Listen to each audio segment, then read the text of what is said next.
Alors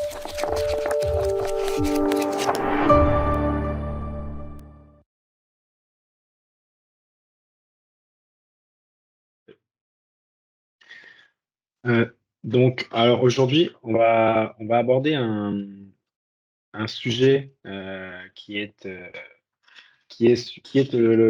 un outil qui est dans le module Sales de Dynamics 365, donc qui est l'outil Sales Accelerator. Donc avant de commencer, juste je vais faire la présentation sera assez rapide, entre 30, peut-être 40 minutes. Donc si vous avez des questions, n'hésitez pas à les noter, à les garder dans un coin de votre tête et à les poser vers la fin de la présentation, que ça puisse être le plus fluide possible, car la rencontre est enregistrée. Donc pour que si les personnes qui veulent revisionner soient correctes et soient pas interrompues au milieu de la présentation.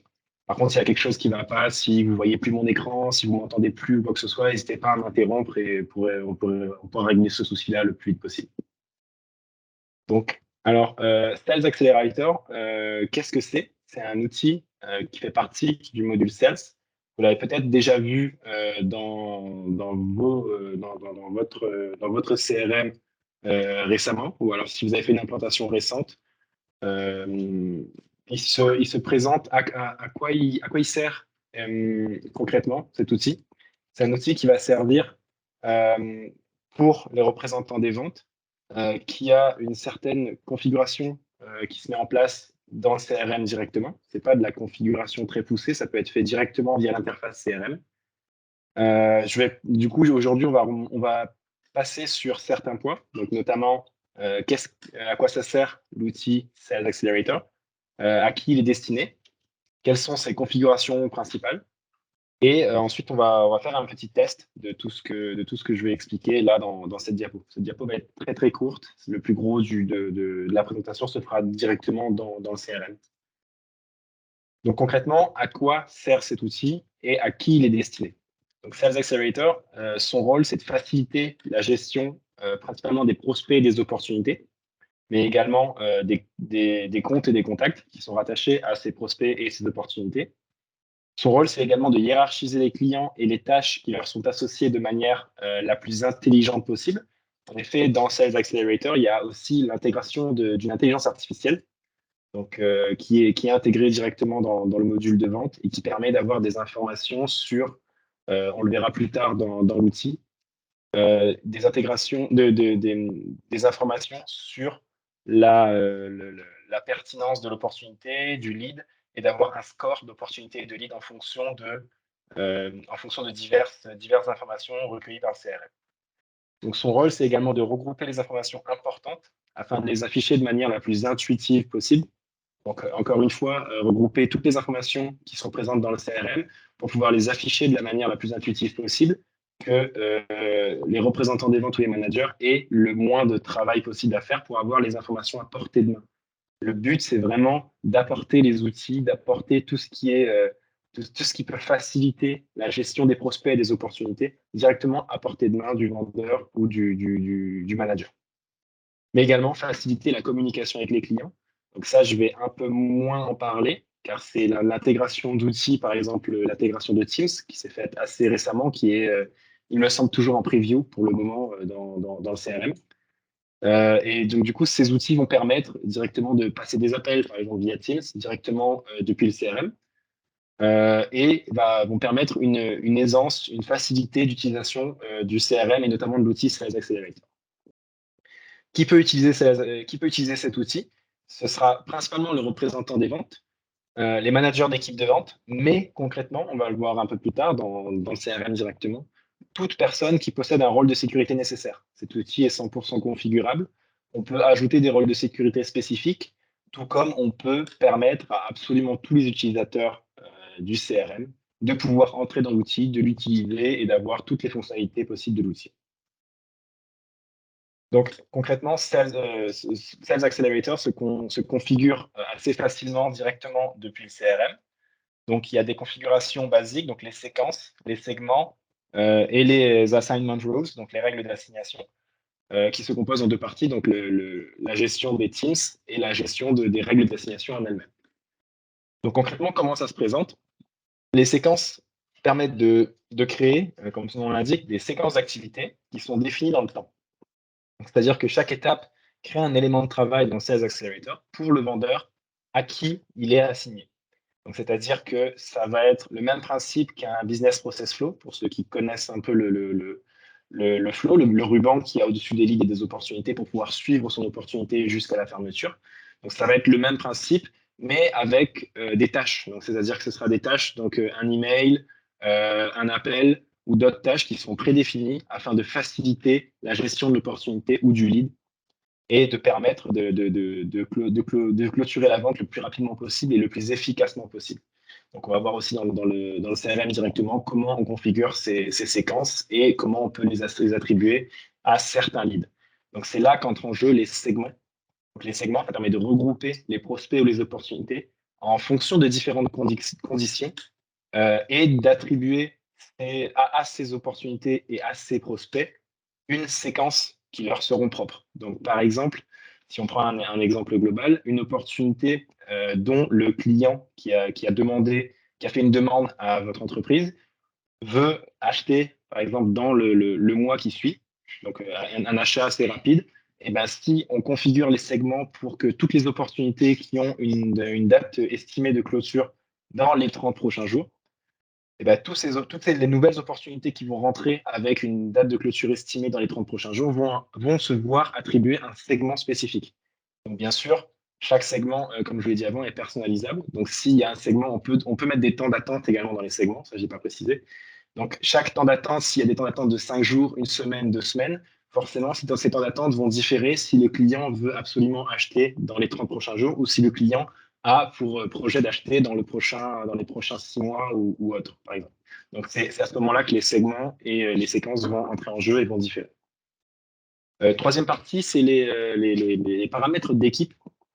Donc, comme j'ai dit tout à l'heure, n'importe qui a un rôle de sécurité qu'on configure dans l'outil Sales Accelerator pourra utiliser ces outils et ça permettra de mettre en place et de gérer l'équipe de vente, donc ce qui inclut notamment le rôle dans l'entreprise, la capacité de chaque vendeur ou de chaque manager, la disponibilité et des attributs, donc on appelle aussi des tags, qui vont pouvoir leur être assignés en fonction de différents critères qui vont permettre de filtrer les opportunités et de leur assigner des opportunités, donc de recevoir des prospects des opportunités via des règles d'attribution donc, que je vais développer un peu juste après.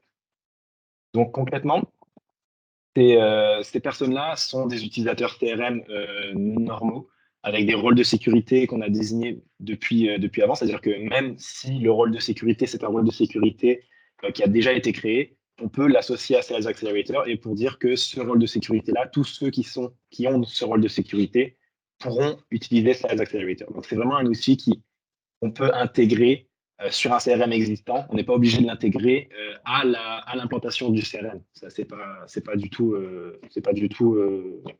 bloqué à ce niveau-là.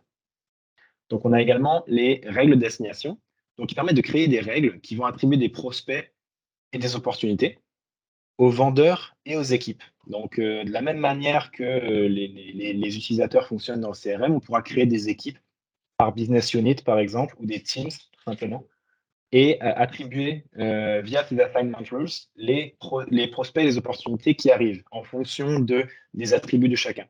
Si on reprend le même exemple que j'ai décrit juste avant, donc si un client a une possibilité d'achat dans les 30 prochains jours, on peut mettre une règle d'assignation qui fait que si une opportunité entre dans les 30 prochains jours, si le client décide de vouloir acheter dans les 30 prochains jours, il va se voir attribuer un segment, donc il va être dans le segment achat rapide et il va se voir attribuer une séquence. Donc cette opportunité-là va avoir cette séquence qui va apparaître et la règle d'assignation va faire en sorte d'attribuer cette opportunité à la bonne personne. Donc, ces règles d'assignation aussi, je vous ai parlé un peu juste avant des tags ou des attributs. Donc, ces attributs permettent de mettre un nom ou un mot ou de caractériser chaque vendeur. Donc, par exemple, un vendeur qui parle français ou qui parle anglais, on peut le caractériser avec ces tags, donc le mettre le vendeur en tant que français et avec les règles d'assignation, définir qu'un client qui est au Québec qui parle français D'assignation assigné à tel vendeur qui est actuellement au Québec, qui parle français. Tout de suite, ça va se faire automatiquement et combiné avec les segments et les séquences. Donc, si ce client-là a une volonté d'acheter dans les 30 prochains jours, tout de suite, le segment et la séquence vont suivre et vont pouvoir se mettre en place comme ça. Donc, voilà rapidement à quoi ça correspond et comment théoriquement l'outil fonctionne. Maintenant, on va aller directement dans le CRM, voir comment cet outil, comment le mettre en place, comment le configurer directement. Donc, quand on arrive dans le CRM, avant que Sales Accelerator soit mis en place, on arrive directement dans les dashboards, donc dans la vue dashboard. Ici, maintenant, on arrive, quand on clique sur Home, on arrive directement dans l'outil Sales Accelerator. Et on voit ici une liste des différents leads et des différentes opportunités qui sont classées en fonction de ce qu'on a défini nous. C'est-à-dire, on peut choisir le type d'enregistrement qu'on veut filtrer. Donc, c'est uniquement des opportunités, des comptes, des leads ou des contacts. On peut également les trier en fonction du score de lead, donc ce qui est affiché ici, du nom, de l'activity type, etc., etc. Et d'avoir une vue bien plus simplifiée de toutes nos actions, de tous les leads, de toutes les opportunités qu'il y a actuellement dans le CRM, avec beaucoup d'informations qui se retrouvent au même endroit. Donc ici, pas de vue quand on clique sur Sales Accelerator. On n'a pas une vue intermédiaire, on ne doit pas cliquer sur chaque enregistrement. L'enregistrement arrive directement en cliquant dessus, avec toutes les informations nécessaires. Donc ça, il faut savoir que c'est un formulaire spécifique, donc qui s'appelle Sales Insight, qui est propre à opportunité, lead, compte et contact, donc qui permet d'avoir une vue bien plus simplifiée avec vraiment les informations nécessaires pour le vendeur. Donc, si on prend un exemple ici, on peut voir ici ce qu'on appelle les séquences. Donc, on voit ici que la séquence qui a été attribuée à cette opportunité et Opportunity Nurturing, c'est une séquence basique de Sales Accelerator. Et on peut voir ici toutes les étapes qui sont regroupées dans l'onglet qui s'appelle Up Next, dans le formulaire. Hop, donc on voit toutes les étapes ici, donc les mails, les appels qu'on doit passer, le temps d'attente estimé entre les deux actions. Et donc tout ça est configurable, je vais vous montrer ça juste après, tout ça est configurable directement dans le CRM ici. On a aussi quelques implantations d'intelligence artificielle, notamment le score, l'opportunity score ou le lead score, qui permet, avec les informations qu'il y a sur le formulaire, les informations qu'il traite lui-même, les activités qui sont liées, toutes les données sont regroupées et sont traitées via une intelligence artificielle qui permet de donner un score à l'opportunité ou au lead, permettant de définir si le lead est en bonne voie pour être clôturé, pour pouvoir emmener des revenus, ou alors si, à l'inverse, si le lead n'est pas sur la bonne pente et qu'il faudrait faire des actions pour pouvoir rattraper ce lead et pour essayer de relancer la vente. Donc, même chose pour les relationship health, où on a un regroupement d'informations qui nous permet d'avoir une information sur la santé de notre lead et de nos leads et de nos opportunités. Donc, voilà concrètement comment ça se présente. Pour aller configurer tout ça, donc notamment les séquences, les segments et les règles d'assignation, donc tout simplement aller ici dans le sitemap, tout en bas. On a juste à changer d'onglet, donc aller dans App Settings. Pour la première fois, on va dans App Settings et ici, on a l'onglet Sales Accelerator tout de suite dans Get Started. Et on a juste à cliquer sur Quick Setup. Ici, moi, j'ai déjà configuré des scénarios de test. Donc, on n'a plus la petite dalle bleue ici. Mais concrètement, on a juste à cliquer sur Quick Setup. Ça va nous ouvrir un panneau qui va nous demander les configurations de base. Donc, à savoir si on l'active pour tous les rôles de sécurité, des rôles de sécurité spécifiques, et aussi quelle table on veut associer à ce Sales Accelerator. On peut aussi, bien sûr, ajouter d'autres tables qui ne sont pas lead de compte, opportunité et contact, et mettre d'autres formes d'autres formulaires que Sales Insight, qui est de base défini ici. Plus qu'à cliquer sur Publish pour appliquer les changements. Et on pourra aller directement dans les paramètres de Sales Accelerator. Donc, en cliquant ici, toujours dans le petit onglet tout en bas, et on va dans Sales Insight Settings. À partir d'ici, on a tout l'espace ici qui est dédié à Sales Accelerator. Donc par ici, on peut personnaliser la page d'accueil, donc le listing de toutes les activités, de toutes les opportunités et les leads. On peut définir le filtrage et le tri. Et on peut aussi configurer l'accès pour différents types d'enregistrements. Donc on va commencer tout de suite avec les séquences. Donc ici, les séquences, comme vous le voyez, c'est sous forme. On peut en configurer plusieurs à la fois. Donc, pour prendre un exemple ici, c'est la séquence que moi j'ai créée pour ce webinaire. Donc, on voit ici qu'on peut ajouter des actions, donc email, un temps d'attente, compléter une tâche, faire un appel avec le client. Il faut savoir que cette séquence-là est reliée aux activités de la table. C'est-à-dire que là, on met dans une séquence, on précise qu'il faut envoyer un mail au client. On a juste à appuyer sur le petit bouton mail en bas à droite et tout de suite, ça va nous créer l'activité mail et ça va la rattacher immédiatement au lead ou à l'opportunité depuis laquelle la séquence a été, depuis laquelle le bouton email a été cliqué. Donc, c'est comme ça qu'on configure nos séquences. Plus qu'à l'activer à la fin. Là, pour l'instant, elle est déjà activée, elle est déjà active. Donc, pas oublier de l'activer parce qu'on peut juste quitter, enregistrer sans activer. Dans ce cas-là, ça n'a jamais marché, malheureusement. Donc, ne pas oublier de l'activer à la fin de la configuration. À côté de ça, on peut choisir ici notre séquence et l'attribuer, donc l'assigner. Donc, l'assigner à des segments ou directement l'assigner à des personnes. Donc, un user ou team directement en cliquant ici. Et à partir d'ici, on peut, dans Connected Opportunity, on peut choisir ici les segments auxquels on veut connecter cette séquence. Donc, les segments, je vais vous montrer ça tout de suite. Hop. Les segments, donc comme je vous disais, c'est un regroupement d'opportunités ou de leads qui ont la même caractéristique. Donc ici, on reprend le même exemple que j'ai pris tout à l'heure. Donc ici, les opportunités qui vont se fermer dans le prochain mois. Donc on peut choisir ici c'est le même principe qu'un filtre de vue dans le CRM basique. Donc on peut choisir ici, par exemple, que l'estimated close date arrivera dans les prochains 10 jours, dans les prochains 30 jours, dans les prochains 20 jours. Et dans ce cas-là, toutes les opportunités qui matchent avec ce filtre vont se voir attribuer ici la séquence Opportunity Next Month. De la même manière, on peut aussi connecter ces segments avec des règles d'assignation, avec des séquences et avec le type d'enregistrement que l'on souhaite. Donc, opportunité, lead, compte, contact. Donc, si on passe, je pense que j'ai fait le tour des segments. Hop. Donc, les segments, ouais, c'est simplement des filtres. Ne pas oublier aussi de l'activer avant de l'enregistrer, sinon ça marche moins bien.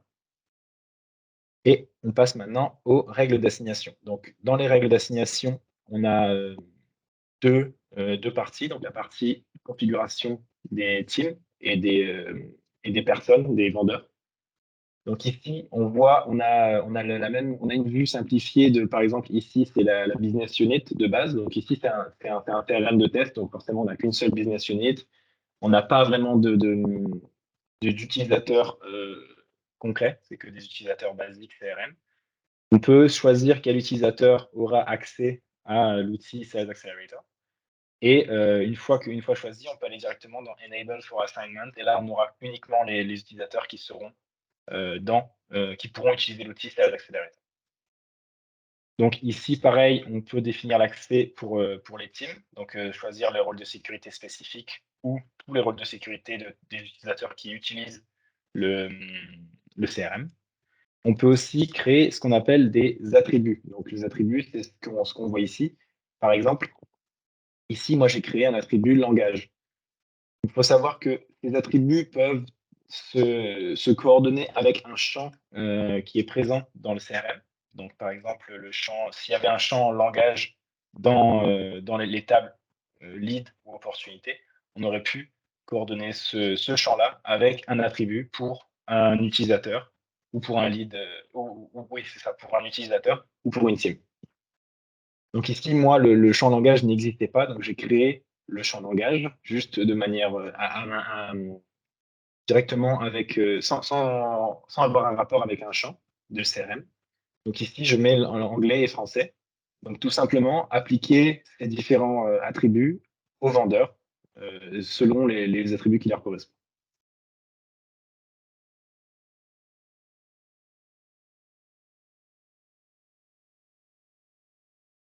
Donc pour la gestion des équipes et des vendeurs, c'est à peu près ça. Donc maintenant, on peut aller directement dans les règles d'assignation, donc qui sont une autre partie de la configuration. Donc par ici, c'est là qu'on va déterminer la liaison entre une opportunité qui arrive, de savoir cette opportunité, quelles caractéristiques spécifiques elle a, à qui elle va être attribuée et quelle séquence va être attribuée à chacun des leads qui arrivent en fonction de ces caractéristiques. Donc ici, on a simplement à donner le nom d'une règle d'assignation, spécifier si on veut que toutes les opportunités qui arrivent suivent cette règle d'assignation. Donc on peut utiliser cette option quand on a par exemple plusieurs vendeurs et qu'on veut attribuer les opportunités qui sont créées au fur et à mesure à chacun des vendeurs, donc selon leur capacité, selon leur emploi du temps, selon pas mal de choses qui peuvent être configurées directement aussi dans l'outil. Ou alors, si on choisit des opportunités spécifiques, par exemple, qui font partie d'un segment. Ou alors, manuellement aussi, ajouter des filtres ici pour pouvoir déterminer quelle opportunité aura, enfin, quel vendeur pourra correspondre à cette opportunité. On peut également assigner ces opportunités à des vendeurs ou des teams. Donc ici, soit à des vendeurs spécifiques, soit à chacun des vendeurs, soit à des vendeurs avec les attributs qu'on a décrits juste avant. Et alors, pour finir, on peut choisir la méthode de distribution de ces leads. Donc soit par load balancing, donc c'est-à-dire par selon la capacité de chaque vendeur. Donc à savoir si un vendeur peut avoir 25 leads ou 25 opportunités en même temps. S'il y a plusieurs vendeurs qui sont comme ça, s'il y en a un qui a un peu plus que d'autres, ben, les leads et opportunités vont être distribués équitablement entre tous les vendeurs. Et on peut aussi, par exemple ici, prendre en considération le calendrier de chaque vendeur et la capacité ici également. Donc concrètement, là, moi, ce que j'ai fait, c'est que j'ai pris un exemple. Donc l'exemple de si mon opportunité qui est créée va arriver, l'estimated close date, donc la clôture estimée de la vente, et dans les 10 jours qui suivent aujourd'hui, tout de suite, il va m'attribuer une séquence spécifique et il va attribuer l'opportunité ici à Vincent. On va tester ça immédiatement. Dans opportunité, juste, hop, créer une nouvelle opportunité. On va l'appeler, hop, si tu veux bien.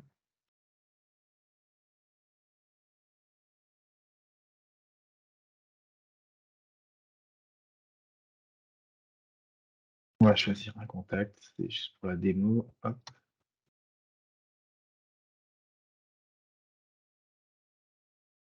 Et là, on va bien renseigner le champ qui permettra de faire la règle d'assignation. Donc, on peut dire que, hop, on voudrait fermer l'opportunité d'ici le 18 et mettre un revenu aléatoire.